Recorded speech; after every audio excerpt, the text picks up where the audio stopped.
រដូវវស្សាឈានចូលមកដល់អាកាសធាតុប្រែប្រួលមេឃមីស្រទុំងាយធ្លាក់ភ្លៀងបានគ្របដណ្ដប់ពាសពេញគ្រប់ទីកន្លែងសូរសំឡេងខ្យល់និងទឹកភ្លៀងកំពុងធ្លាក់លើដែនទុសភីជាសញ្ញាបង្ហាញថា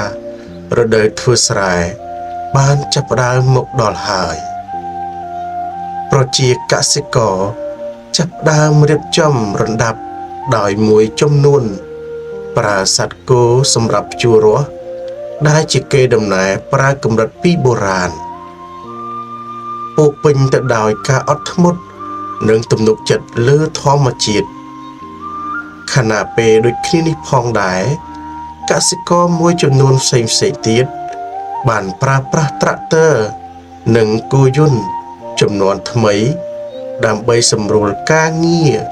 ដោយបង្កើនទម្រង់ផលិតភាពបន្ទាប់មកការដកស្ទូងក៏បានចាប់ផ្ដើមឡើងដោយស្នាមញញឹមនិងសង្ឃឹមនៅលើមុខកសិកររៀបចំដំណាំស្រូវដើម្បីទទួលបានផលល្អនិងសង្ឃឹមថាកើនផលបានច្រើនជាងឆ្នាំមុនលើសពីក្តីរំពឹងទុក